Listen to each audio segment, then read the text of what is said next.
Hello everyone, मैं रवि कुमार आपका फिर से एक बार स्वागत करता हूं आपके इस यूट्यूब चैनल आरजीपी आईटीआई में। आज हम लोग इस चैनल के माध्यम से पेपर 4 पढ़ने जा रहे हैं। आज से हमारा पेपर 4 स्टार्ट हो रहा है, जो कि है शिक्षा के सिद्धांत अर्थात प्रिंसिपल ऑफ एजुकेशन। उसमें जो हमारा सबसे फर्स्ट जो टॉपिक होने वाला है वो है शिक्षा यानी एजुकेशन।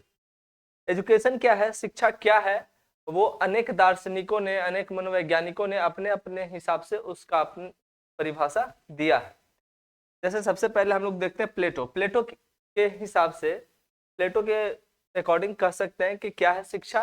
तो शिक्षा से इनका मानना था कि शिक्षा से मेरा तात्पर्य उस प्रशिक्षण से है जो अच्छी आदतों द्वारा बच्चों में अच्छी नैतिकता का विकास करे, है ना। क्या है कि अच्छी आदतों द्वारा बच्चों में अच्छी नैतिकता का विकास करे। मेन यही है कि शिक्षा से इनका तात्पर्य था कि ऐसे ट्रेनिंग से, शिक्षा मतलब एजुकेशन ऐसा ट्रेनिंग है जिसके माध्यम से बच्चों में अच्छी शिक्षा के, अच्छी आदतों के द्वारा यानी गुड हैबिट्स के द्वारा गुड मोरलिटी का डेवलपमेंट हो सके। ठीक है। इसके बाद नेक्स्ट जो है हम लोग अरस्तु का देखने वाले हैं। अरस्तु के हिसाब से क्या था शिक्षा। तो शिक्षा स्वस्थ शरीर में स्वस्थ मस्तिष्क का निर्माण करती है।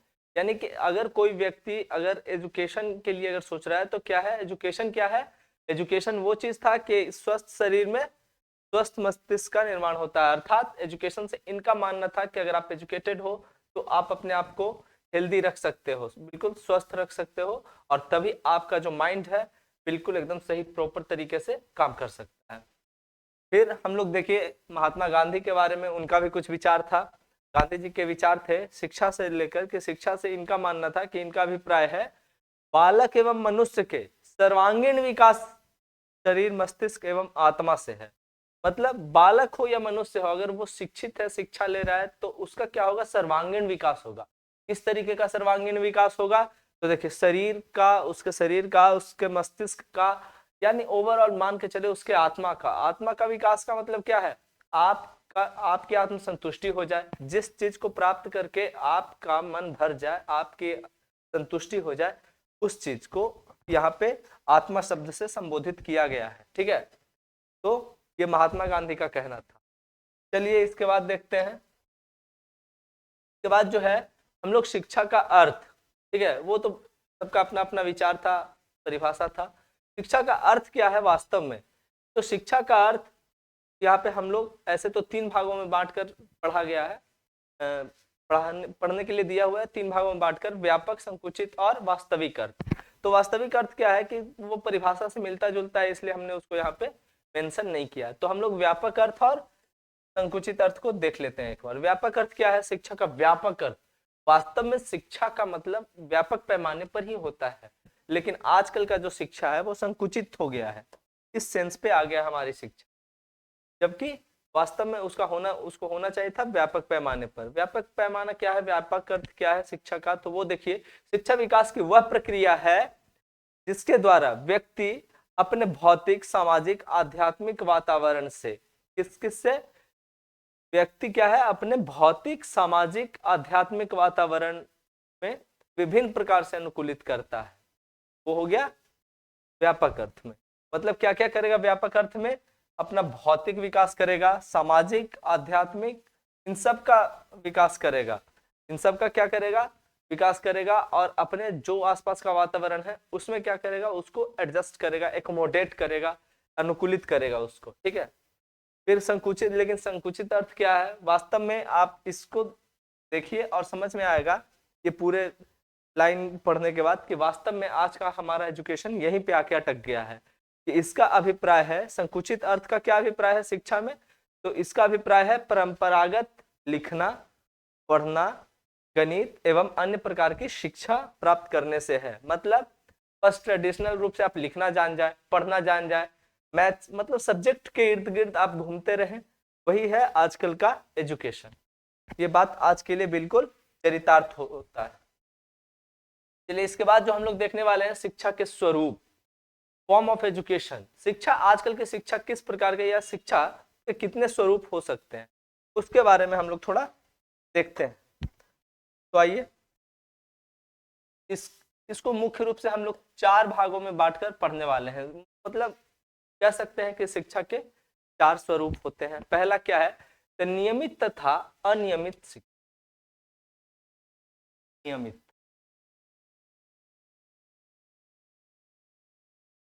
तथा अनियमित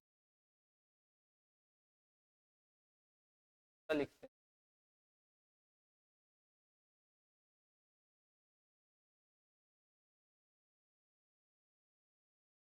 अनियमित।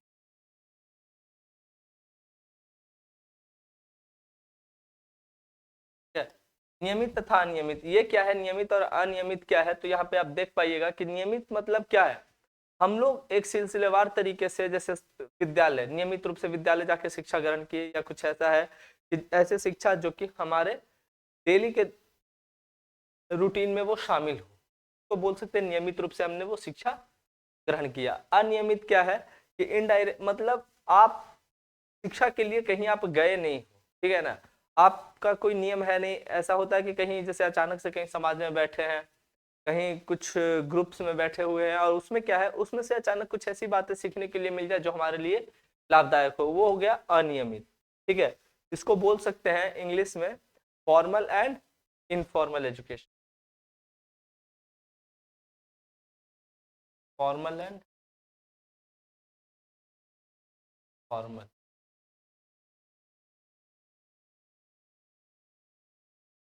ठीक है, चलिए, ये था नियमित तथा अनियमित शिक्षा। दूसरा है प्रत्यक्ष तथा अप्रत्यक्ष शिक्षा।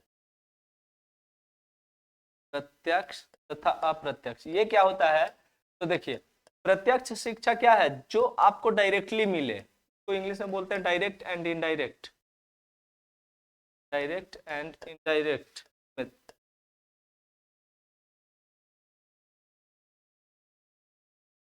डायरेक्ट एंड डायरेक्ट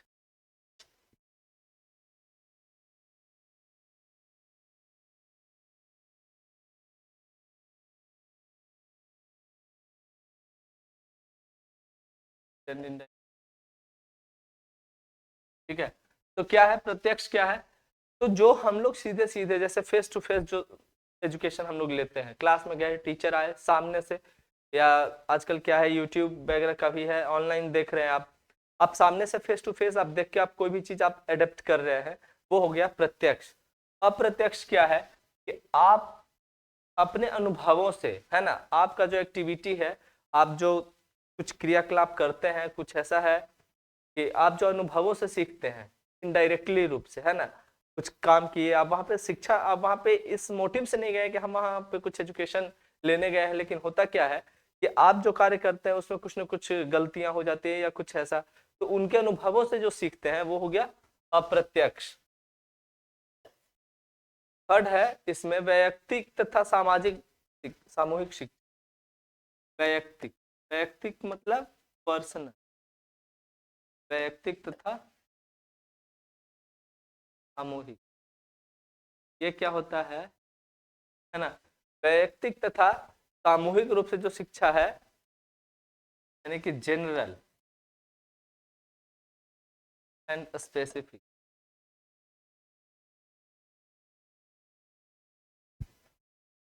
वैयक्तिक और सामूहिक, जनरल और स्पेसिफिक एजुकेशन, इसमें एजुकेशन लगेगा।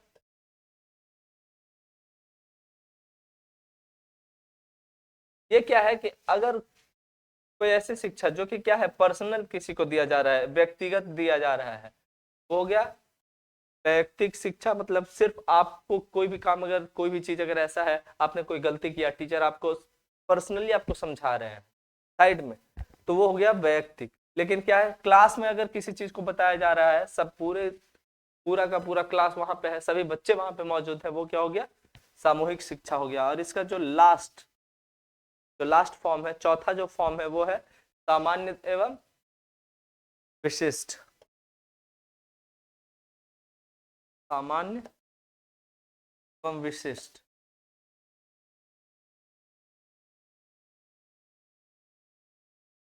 देखिए यहाँ पे थोड़ा सा ये गलत लिखा गया है, यहाँ पे इसमें होगा जनरल एंड स्पेसिफिक।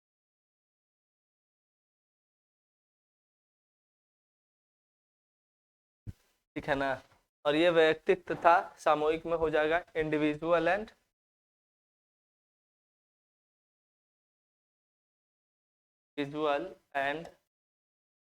सामूहिक। सामूहिक क्या कह सकते हैं, कलेक्टिव एजुकेशन बोलते हैं,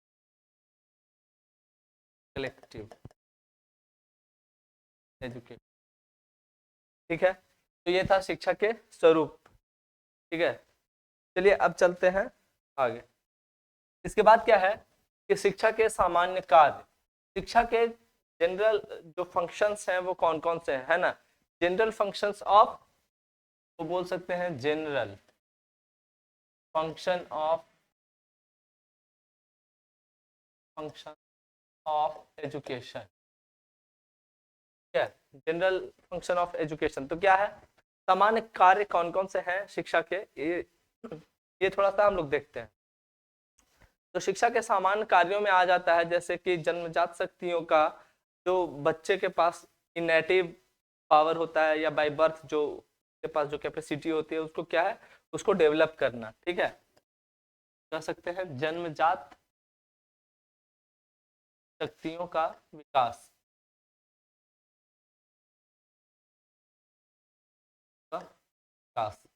ये शिक्षा का कार्य है।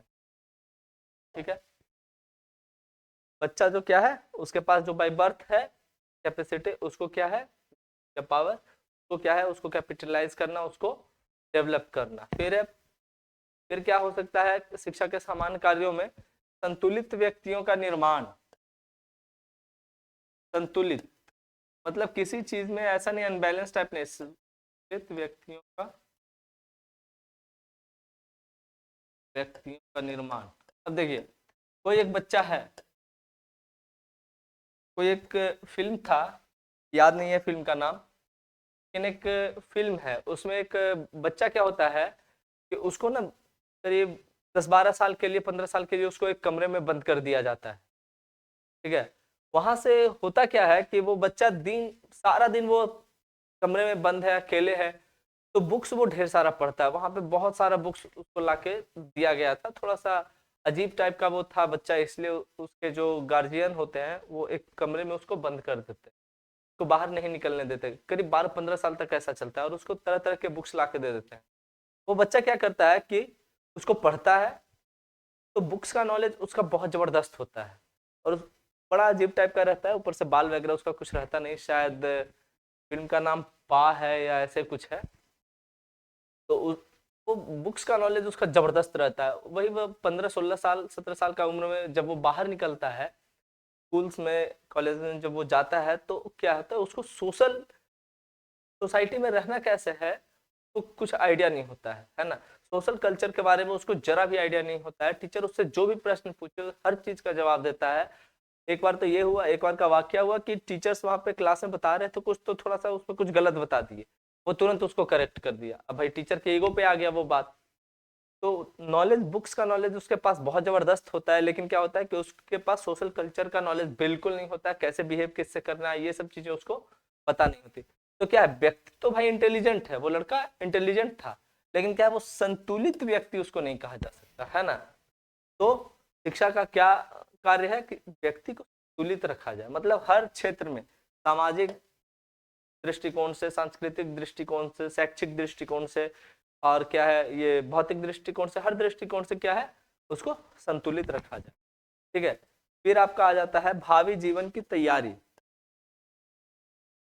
भावी जीवन की तैयारी मतलब भविष्य में आपका जो लाइफ जो फ्यूचर में होने वाला है उसकी तैयारी के लिए शिक्षा, आपको जो एजुकेशन है वो आपको प्रिपेयर पहले से करने के लिए, करने का कार्य करती है। ठीक है, फिर है मूल प्रवृत्तियों का विकास। मूल प्रवृत्तियों का विकास, देखिए आप में जो आपका जो मेन जो नेचर है, आपका जो मेन जो ये है, कह सकते हैं कि बाय बर्थ जो आपको मिला हुआ है जो प्रवृत्ति, उसका डेवलपमेंट करना भी एजुकेशन का काम होता है। और जो इसमें लास्ट है सामाजिक विकास, देखिए शिक्षा का कार्य क्या है कि सामाजिक रूप से भी बच्चे को डेवलप करें। ठीक है, या किसी भी व्यक्ति को सामाजिक रूप से भी उसको सक्षम बनाए। इसके बाद है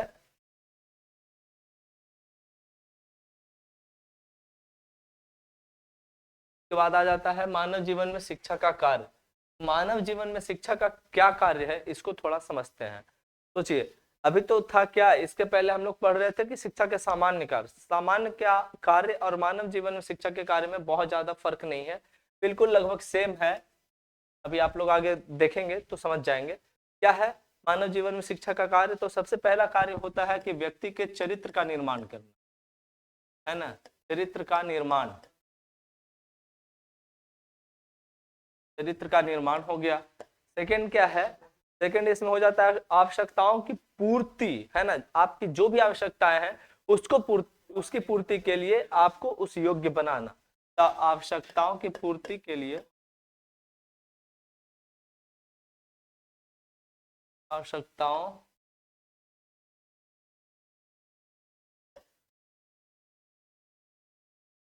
पूर्ति के लिए योग्य बनाना,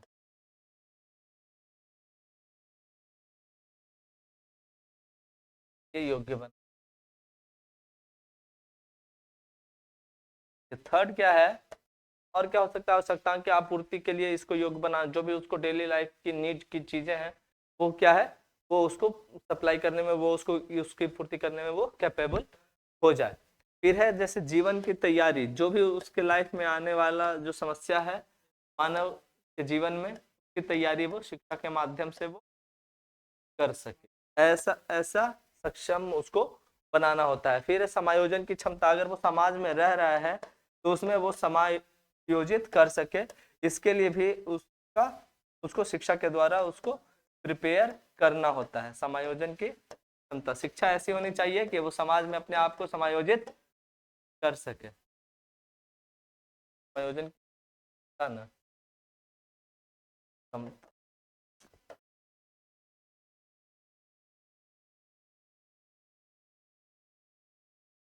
क्षमता, ठीक है।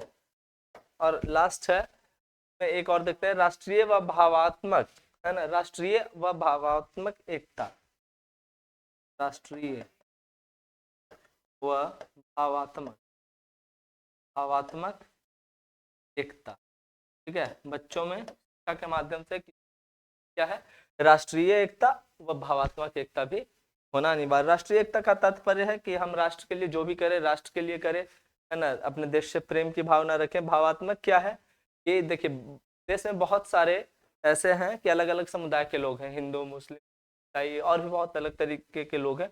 उन सब में क्या है, एकता, आपसी एकता, भावनात्मक एकता और समरसता बनी रहे। इसमें अब जो लास्ट है क्या, कि राष्ट्रीय जीवन में शिक्षा का क्या कार्य है। राष्ट्रीय जीवन में, अब मानव के जीवन में या सामान्य कार्य की बात नहीं हो रही, राष्ट्रीय जीवन में शिक्षा का क्या कार्य है, तो शिक्षा क्यों आवश्यक है राष्ट्रीय जीवन के लिए, है ना, नेशनल लाइफ के लिए, वो थोड़ा सा समझते हैं। तो सबसे पहले क्या है कि नेतृत्व, क्या है, नेतृत्व का विकास, लीडरशिप डेवलप करना। लीडरशिप होगा बेहतर, अगर लीडरशिप होगा तभी तो देश के लिए सही होगा ना। आज देखिए, आज हमारे प्रधानमंत्री हैं नरेंद्र मोदी, उनमें नेतृत्व की क्षमता गजब की है, और ऐसी क्षमता है कि पूरा विश्व, पूरा दुनिया आज लोहा मान रही है। तो देश के लिए बहुत आवश्यक है कि नेतृत्व की क्षमता बच्चों में विकसित की जाए, ठीक है। फिर क्या है कि राष्ट्रीय विकास, राष्ट्रीय एकता, भावात्मक एकता, ये सब हो शिक्षा के द्वारा राष्ट्रीय विकास बातें हों, ठीक है, राष्ट्रीय एकता की बातें हों, राष्ट्रीय एकता, भावात्मक, भावात्मक एकता, ये सब चीजें जो हैं। अब सोचिए कि राष्ट्रीय एकता क्या है, राष्ट्रीय विकास, राष्ट्रीय विकास क्या है, राष्ट्रीय विकास के लिए शिक्षा, राष्ट्रीय जीवन में शिक्षा के उद्देश्य में राष्ट्रीय विकास है। तो राष्ट्रीय विकास मतलब क्या है, एक शिक्षित व्यक्ति जो होता है वो राष्ट्र का धरोहर होता है, राष्ट्र के विकास के लिए वो बहुत ही महत्वपूर्ण होता है। तो राष्ट्र, आप अगर शिक्षा ले रहे हैं तो ये आप मान के चले कि आपका शिक्षा उस ओर होना चाहिए अग्रसर, कि जिसमें क्या है, राष्ट्र का विकास संभव हो उससे। आप अगर शिक्षित हैं तो आप राष्ट्रीय एकता के लिए भी कार्य करें, राष्ट्रीय एकता को बनाए रखें, आप ऐसी भावना अपने अंदर रखें। भावात्मक एकता मतलब अभी अभी हमने बताया कि अलग अलग धर्म जाति समुदाय के लोग रहते हैं, उनमें क्या है, भावनात्मक रूप से उनमें एकता होनी चाहिए। फिर क्या है कर्तव्य, कर्तव्य पालन। शिक्षा के माध्यम से क्या करेंगे, अपने कर्तव्य जो भी हमारे ड्यूटीज हैं उसको स्ट्रिक्टली फॉलो करना, अपने कर्तव्यों का उचित पालन करना उचित ढंग से, ये हम लोग करते हैं। फिर है नैतिकता, नैतिकता का क्या, नैतिकता का विकास करना है ना, यानी मोरलिटी, अपने अंदर का जो मोरलिटी है उसको डेवलप करना, मोरल को डेवलप करना। हम अनुचित कार्य नहीं करेंगे, जब भी करेंगे सही काम करेंगे, है ना, बुरे कर्मों से रहना। फिर कुशल श्रमिकों का निर्माण, शिक्षा के माध्यम से और क्या कर सकते हैं, राष्ट्र के लिए कुशल श्रमिकों का, यानी कि स्किल्ड वर्कर, कुशल श्रमिकों का निर्माण करना, है ना, स्किल्ड वर्कर तैयार करना, जिससे कि क्या है कि देश के विकास में वो लोग अपना योगदान सही रूप से दे सके। फिर है राष्ट्रीय हित, राष्ट्रीय हित मतलब शिक्षा के माध्यम से बच्चों में हम लोग क्या करेंगे, राष्ट्र के हित की भावना उनमें समाहित करेंगे। फिर है सामाजिक एक, सामाजिक एकता भी बनाए रखने में शिक्षा का अहम योगदान होता है, क्योंकि अगर लोग अगर पढ़े लिखे होंगे तो समाज में आपस में ऐसे भी मिलजुल कर रहेंगे और सही ढंग से आपसी व्यवहार उनका होगा।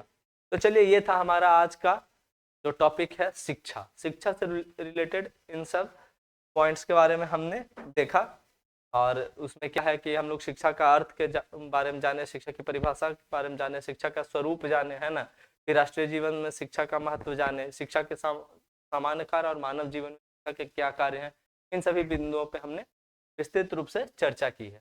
उम्मीद करते हैं कि आपको ये वीडियो पसंद आया हो और आप लोग इसको गौरपूर्वक ध्यान से देखेंगे, आपके एग्जाम के लिए काफ़ी इंपॉर्टेंट है। तो अगर अच्छा लगे तो लाइक शेयर और सब्सक्राइब जरूर करें।